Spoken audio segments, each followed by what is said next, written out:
Yeah, it feels like there needs to be almost like a middle ground between going to a full-on doctor's appointment and searching your symptoms on WebMD.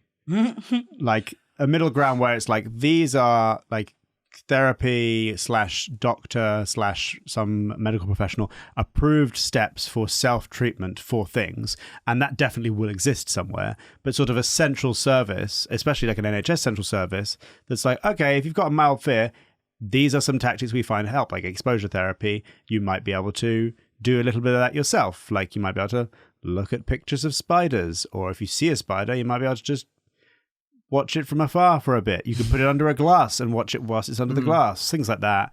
I don't know. That's not necessarily a treatment for arachnophobia. Don't listen to me about Probably anything. work, to be honest. Yeah. I mean, well, they do VR. They do like VR spider, like where you got a VR headset on and there's a spider on your sort of virtual hands, and that's a form of exposure therapy.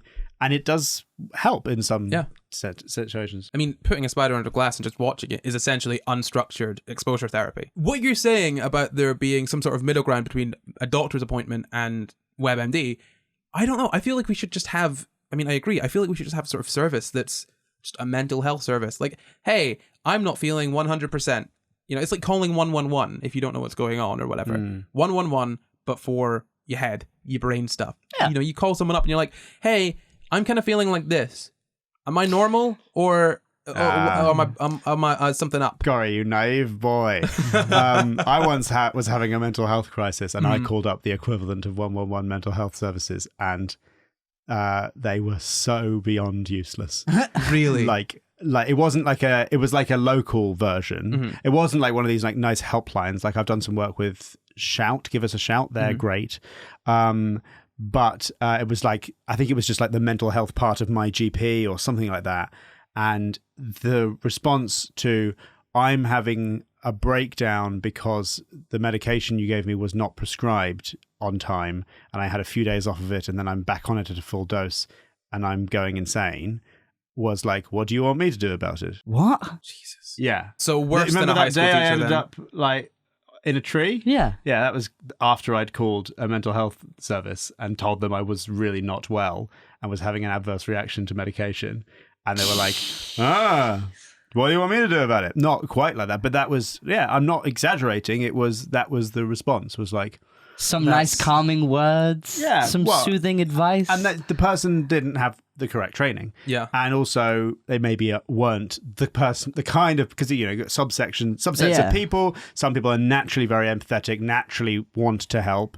And unfortunately, these positions might not be paid well enough to attract the right person. So they have to just pick anyone who'll take the job. Yeah. But yeah, that was a real shock. I was like desperately calling down the line, and I was like, oh my God. And I just hung up because I was like, what? That's insane. What? See, that was the response you gave me? I had a really similar experience with 111, like the actual 111. Oh, really? So I was having this sort of chronic pain issue, and I'd gone to the doctors, I'd had lots of sort of tests done, and I called 111 because the pain had come back. And I was like, hey, I've been on these antibiotics for a month.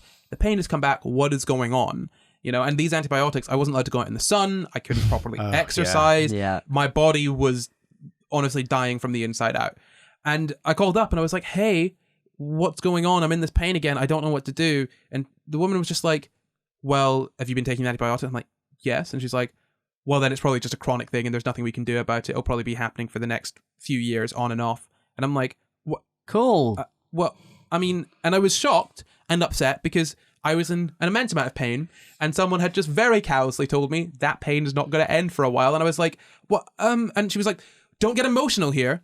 Don't get hostile. Yeah, and I'm like, what the heck? And I'm like, what? Oh, you've just given me horrible news with a really bad tone, and I'm upset. What do you expect me? How am I supposed to react to this? Now, Corey, that would never happen under a private medical system. Yes, the call would have cost you £300, but that would never happen. Yeah, it wouldn't have happened because I wouldn't have had the call in the first place. Yeah. Yeah, no, I mean, look, this is the thing. I think we need people that are trained on this. We need to have more of a focus on mental health, because right now it's just a tack-on thing. Like, your GP can prescribe you antidepressants, but realistically, I don't think most GPs have much of an idea what they're doing when it comes to antidepressants. No offense to GPs. You got a lot going on. Well, You've got a lot to deal with. Such a broad remit. No, exactly. Exactly. I mean, and I'm not saying this, that's what I'm saying. I'm not saying this to insult GPs. They've got a lot going on. They've got a lot to focus on. They need to deal with, entire families.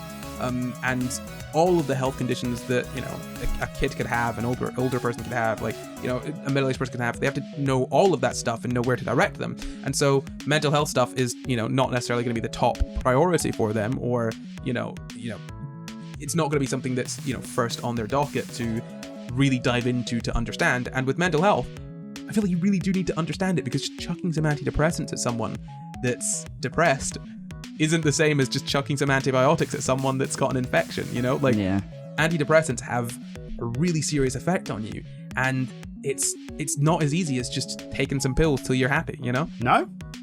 Crazy. Wow. Didn't know that.